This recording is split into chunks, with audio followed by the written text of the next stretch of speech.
하나님께서는 애굽에서 혹독한 종살이를 하던 이스라엘 백성들을 구원하셔서 가나안으로 인도하셨습니다. 그들은 40년간의 광야 행군을 했습니다. 아주 힘든 그 여정을 거쳐서 드디어 이제 가나안이 건너다 보이는 요단 강가에 섰습니다. 여기만 건너가면 가나안 땅인데 강이 가로막고 있는 것입니다. 출애굽의 긴 과정에서 이스라엘 백성들이 큰 강을 건넌 사건은 두 번 있었습니다. 하나는 홍해이고 하나는 요단강이죠. 40년 전 홍해를 건널 때는 이스라엘 백성들이 애굽에서 막 출발한 직후였습니다. 그 홍해를 건너므로써 이제 드디어 애굽에서 노예에서 벗어나 자유민이 하나님의 백성들이 될 수 있었습니다. 그리고 이제 지금 눈앞에 있는 이 요단강을 건너면 그 길고 힘들었던 광야의 행군이 끝나고 드디어 가나안 땅으로 들어가게 되는 것이죠. 그렇게 그들이 만난 것이 요단강입니다. 여러분, 우리가 살아가는 것도 어떻게 보면 긴 여정입니다. 광야의 긴 여정이라고 볼 수 있습니다. 이 인생 행로를 가면서 우리는 하나님의 인도하심을 따라서 우리도 가나안이라고 하는 복된 땅에 들어가기를 소망하고 있습니다. 구약의 가나안은 영원한 천국에 대한 예표라고 볼 수도 있지만 이 세상에서도 우리가 누릴 수 있는 축복의 땅입니다. 하나님께서 약속하시고 허락하시고 인도하시는 그 목적지입니다. 하나님이 우리와 함께 하심으로 우리 삶 속에 이루어지는 놀라운 축복이 가나안이라고 말할 수 있습니다. 우리도 반드시 그 땅에 들어가야 되겠습니다. 문제는 지금 이스라엘 앞을 가로막고 있는 깊은 강입니다. 이 강은 1년 중 지금 이 시기가 가장 깊고 물이 많이 흐르는 때라고 합니다. 15절 말씀에 기록된 대로 이때는 봄철 보리 추수기인데 이 시기에는 헤르몬산에 눈 녹은 물이 흘러들어와서 강물이 불어납니다. 그래서 강 언덕, 즉 강둑에까지 물이 넘칠 정도라고 했습니다. 그렇게 엄청난 물이 눈앞에서 넘실대며 흘러가고 있습니다. 그런 요단강을 이스라엘 백성들은 여호수아의 인도를 따라 하나님의 도우심으로 하나님의 능력으로 그 강을 건넜습니다. 그와 같이 오늘날 우리들도 주님을 믿고 의지하며 따름으로 말미암아 우리 앞에 있는 어떤 강이라도 능히 건널 수 있는 그와 같은 믿음을 다시 한번 우리 마음속에 투철하게 간직하실 수 있기를 바랍니다. 이스라엘 백성들 앞을 가로막고 있는 요단강은 그들 앞에서 아주 거세게 흘러가고 있습니다. 그러나 바로 그와 같은 많은 수량과 거센 물결이 오히려 하나님의 능력과 이스라엘 백성에 대한 하나님의 사랑을 더욱 분명히 더욱 크게 보여주는 도구가 되었습니다. 이스라엘 백성을 구원하시려는 하나님의 계획에 부닥치는 어떤 방해물이라도 오히려 놀라운 능력의 기회가 될 수 있다고 하는 것입니다. 하나님의 능력과 사랑은 어떤 방해물보다 더 크고 강력하다는 것을 깊이 기억하시기를 바랍니다. 요단강이 언덕까지 차거나 그보다 더 차고 넘치거나 간에 전능하신 하나님께서는 능히 그 강에 길을 내시고 여러분 17절 말씀 보면 그 강을 마른 땅처럼 건너가게 하셨다고 했습니다. 할렐루야. 하나님은 이 사건을 통해서 오늘날 우리에게 무엇을 말씀하십니까? 하나님의 백성이 나아가는 길을 하나님께서 몸소 열어주시고 친히 인도하신다는 것을 말씀하는 것입니다. 하나님께서 함께 하시고 나아갈 길을 보여주신다고 하는 사실을 분명히 말씀하고 있는 것입니다. 여러분, 하나님의 백성들 앞에 닥친 난관이나 고난, 시련, 역경의 강이라 할지라도 하나님께서는 능히 그 강을 건너게 하시고 하나님께서 예배하시고 하나님께서 인도하시는 그 미래를 향하여 우리는 나아갈 수 있게 될 것입니다. 우리가 해결할 수 없는 역경과 고난일수록 하나님의 능력이 더 크게 나타날 것입니다. 이제 하나님께서 요단강을 건너게 하기 위해서 이스라엘 백성들에게 명령하신 것이 있습니다. 이 말씀은 우리에게도 주시는 말씀입니다. 우리가 하나님의 역사를 보기 위하여 무엇을 해야 하는가 하는 것에 대한 말씀입니다. 첫째로 먼저 자신을 성결케 하라고 말씀하셨습니다. 5절과 6절 말씀은 여호수아가 요단강을 건너기 위해 이스라엘 백성들에게 준비할 것을 가르치는 내용입니다. 이때 여호수아가 백성들에게 가장 먼저 명한 것은 이것입니다. 너희는 자신을 성결하게 하라. 여호와께서 내일 너희 가운데 기이한 일을 행하시리라. 하나님께서 내일 기이한 일, 즉 놀라운 일을 행하신다고 했습니다. 여호수아는 이 요단강을 하나님께서 어떻게든 건너게 주실 것이라는 것을 믿었습니다. 그런데 그 준비가 무엇입니까? 성결하게 하라는 것입니다. 여러분, 강을 건너려고 하는데 지금 강을 건너려는 준비를 하고 있는데 그 전제 조건이 조금 이상하지 않습니까? 이 넘치는 물결 강 앞에서 어떻게 이 강을 건널까 이렇게 생각하는 이스라엘 백성들에게 들린 말씀이 너희는 스스로를 성결하게 하라는 것입니다. 강을 건넌다면 그 강의 수심이나 강폭을 재보고 다리를 놓을 방도를 찾는다든가 다리가 어려우면 무슨 배나 뗏목이라도 만든다든가 그런 것이 아니고 너희는 자신을 성결하게 하라고 하셨습니다. 여러분, 우리는 인간적인 또는 세상적인 방법을 찾기에 앞서서 하나님의 방법을 찾아야 하고 먼저 하나님 말씀 앞에 서는 그 마음, 그 믿음의 자세를 가져야 할 것입니다. 인간적인 수단을 부리기 전에 먼저 자신을 돌아보아 하나님 앞에서 경건해져야 합니다. 자신을 쳐서 하나님 앞에서 성결해져야 한다는 말씀입니다. 사람은 누구나 어떤 문제가 닥쳐오면 거기서 여러 가지 자기가 할 수 있는 방법을 찾아보게 됩니다. 그러나 하나님의 명령은 바로 먼저 성결케 하라는 것입니다. 거룩해지라는 것입니다. 자신을 쳐서 절제하고 경건해지라는 것입니다. 내 심령과 내 인격 속에, 내 마음 속에 하나님의 거룩한 성령이 거하실 수 있도록 하나님이 거룩하심으로 우리도 거룩해지라는 것입니다. 여러분, 오늘날 우리 앞에 닥쳐오는 문제들이 무엇입니까? 사업입니까? 직장입니까? 환경입니까? 물질 문제입니까? 건강 문제입니까? 내 주위의 사람들이 문제입니까? 이런 여러 가지 문제들은 그때그때 눈앞의 문제를 어떻게 해결한다 하여도 끝나지 않습니다. 또 다른 문제가 계속 찾아옵니다. 여러분, 하나님 앞에서 우리의 문제 첫 번째는 나 자신이 먼저 성결해져야 한다는 것입니다. 여러분, 우리 앞을 가로막는 요단강이 있습니까? 그 강을 건너가기를 원합니까? 스스로 성결케 되시기를 바랍니다. 성결이 무엇입니까? 성결과 반대되는 것은 가장 쉽게 생각해서 죄라고 할 수 있습니다. 그러므로 먼저 죄를 버리는 것이 성결입니다. 철저하게 회개하는 것이 성결의 시작입니다. 오늘날 사람들에게 죄에 대한 관념과 의식이 너무나도 희미해졌습니다. 죄를 죄로 여기지 않으며 적당히 핑계하고 합리화시킵니다. 죄를 감추거나 또는 아예 인정하지 않습니다. 죄라고 생각하지도 않는 경향이 있어요.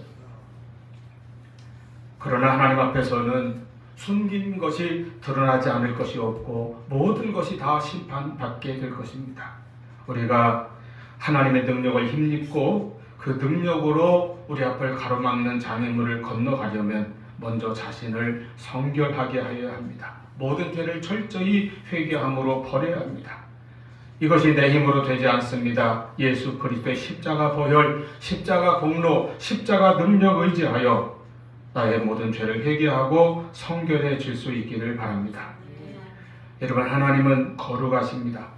하나님의 그 본질, 하나님의 특징 가운데 가장 중요한 것이 하나님은 거룩하신 분입니다. 그러므로 우리가 하나님 앞에 서기 위해서는, 하나님과 통행하기 위해서는, 하나님의 능력을 체험하기 위해서는 자신을 성결하게 하여야 합니다.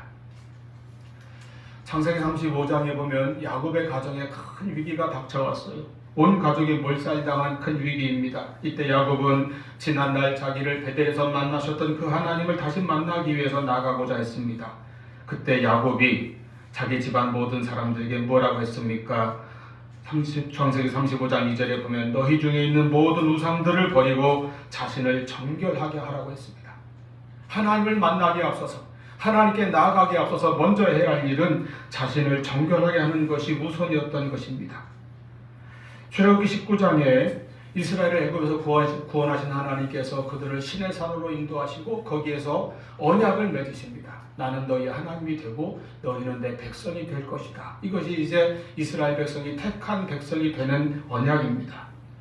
이때 이렇게 말씀하십니다. 19장 6절에 보면 너희는 내게 대하여 제사장 나라가 되며 거룩한 백성이 되리라. 여러분, 하나님과 언약을 맺는다는 것은, 하나님의 백성이 된다는 것은 제사장 나라가 되며 거룩한 백성이 되는 것이라고 말씀하셨습니다.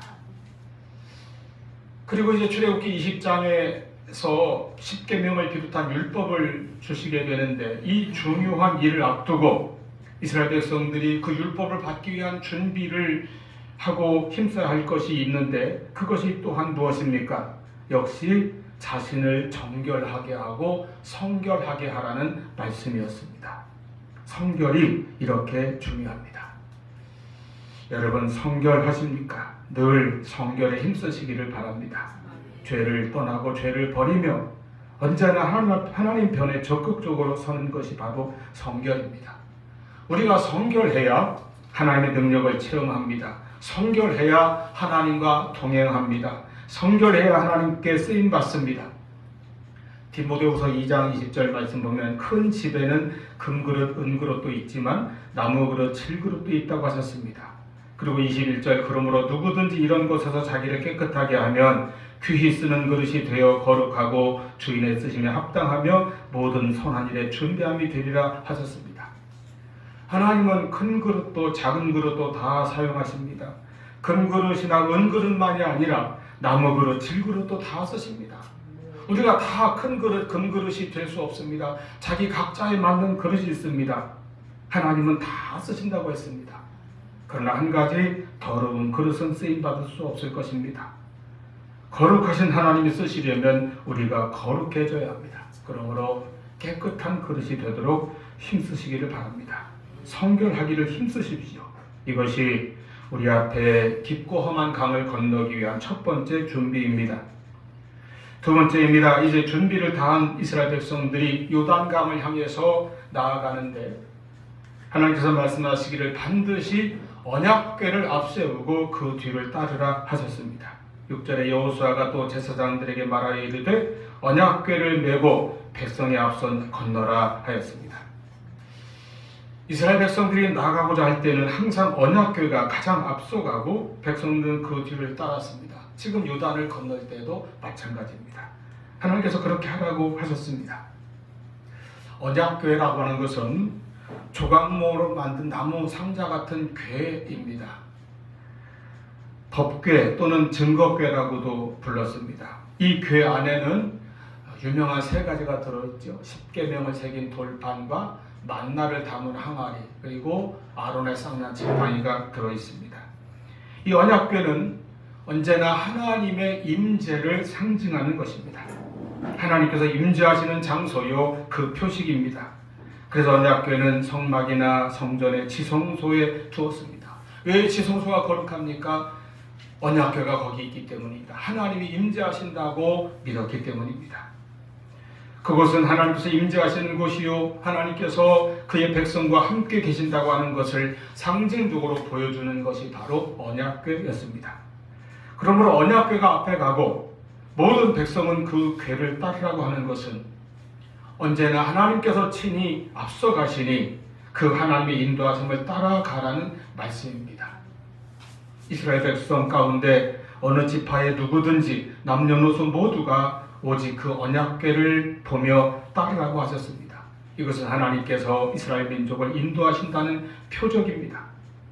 홍해를 건너고 광야를 지나오는 지난 40년 동안에도 이스라엘 백성들이 이동할 때에는 언제나 언약궤가 항상 맨 앞서 나아가며 백성들은 그 뒤를 따랐습니다.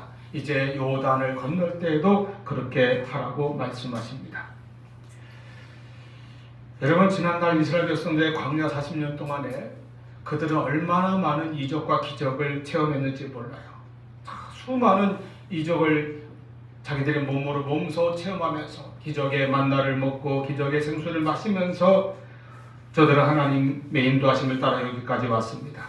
그러나 그들은 그 놀라운 많은 기적들을 보고도 그 다음에 또다시 어려움이 생기면 불평하고 범죄하기를 되풀이하였습니다. 이것이 끊임없이 반복되었어요. 그때 오직 기적이나 표적만을 보았기 때문입니다. 그래서 끊임없이 또 다른 기적을 원하고 새로운 표적을 구하였습니다. 중요한 것은 기적이 아니라 그 기적을 행하시는 하나님입니다. 그 하나님을 바라보고 하나님을 따르는 것입니다. 하나님께서 함께 하시고 그들 앞서 행하신다고 하는 것이 이스라엘에게는 가장 큰 표적이었습니다.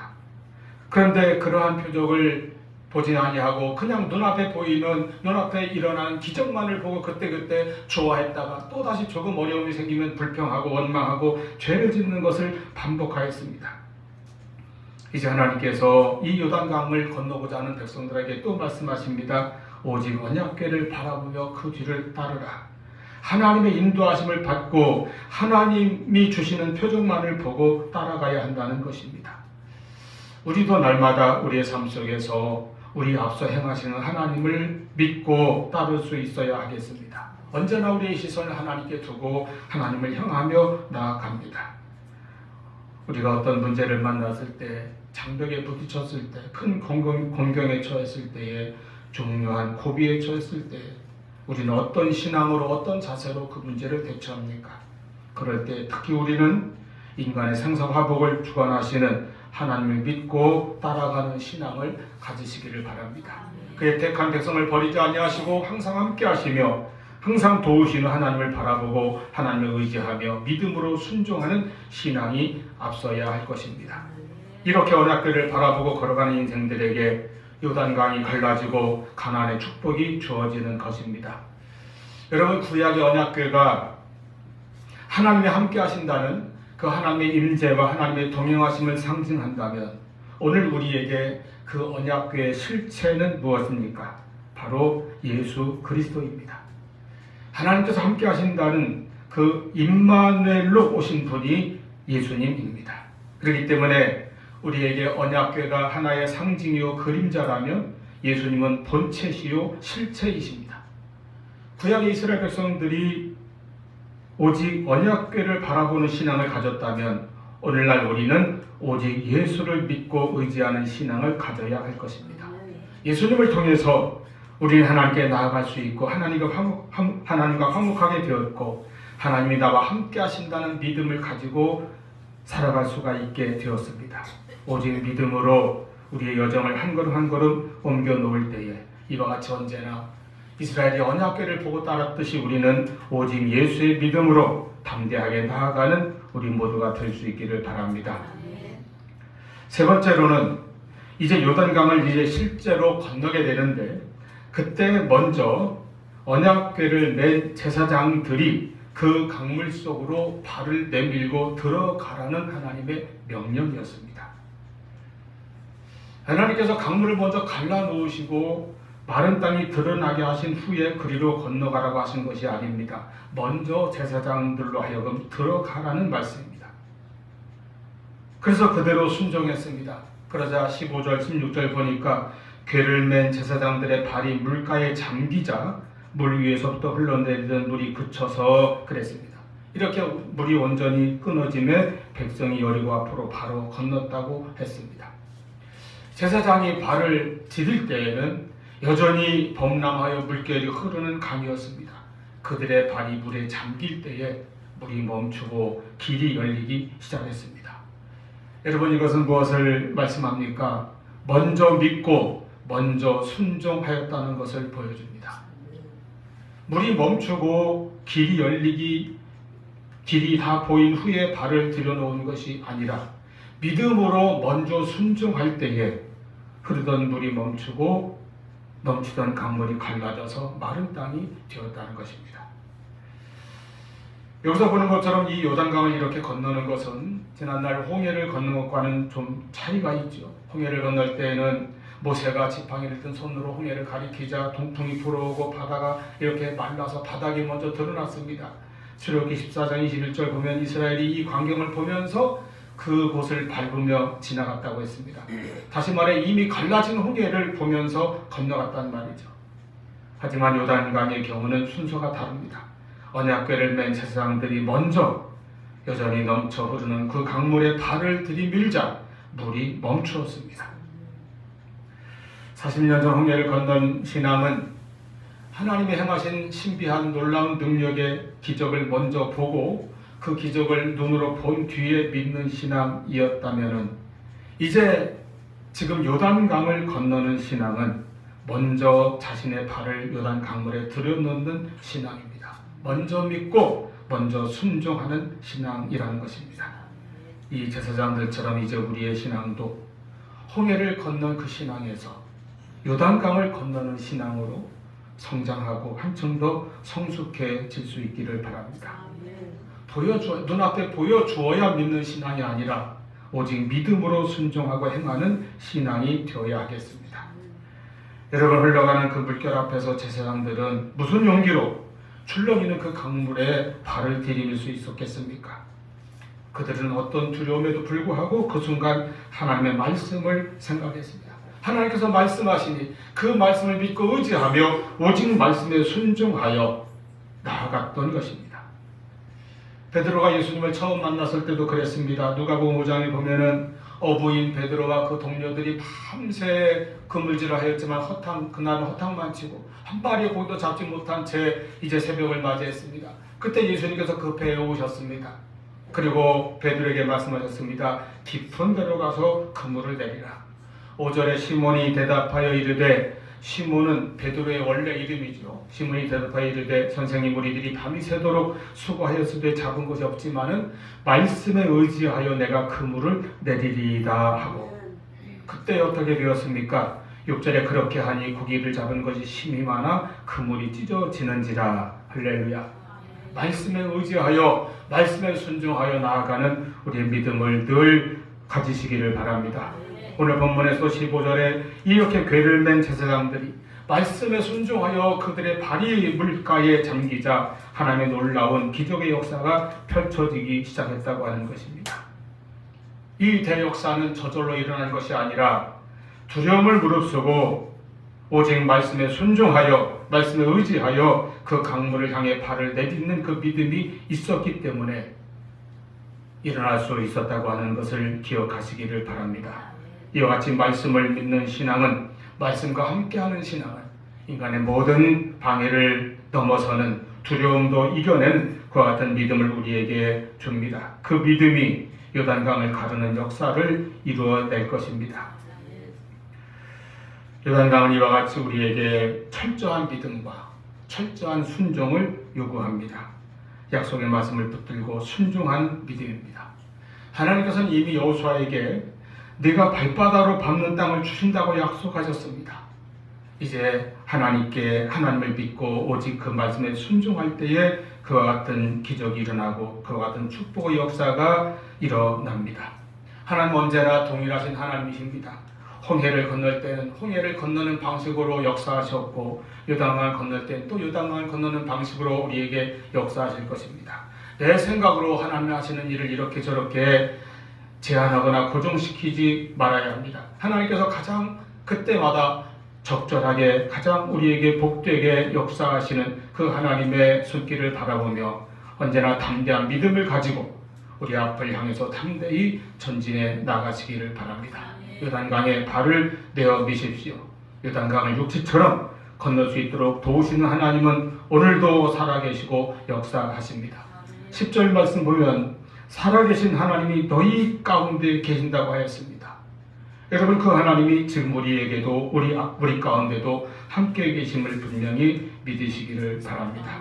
살아계셔서 온 땅의 주권을 가지신 하나님께서 이스라엘 백성들을 홍해와 요단강을 육지처럼 건너게 하신 것처럼 오늘 우리들과 함께 하시고 우리들의 가는 길을 인도하실 것입니다. 우리의 축복의 길을 막고 있는 강이 있으면 그 강의 길이 열리고 그 강을 마른 땅처럼 건너가게 하는 역사가 일어나게 하시는 그런 하나님과 동행하시는 우리 모두의 신앙이 될 수 있기를 축원합니다. 기도하시겠습니다.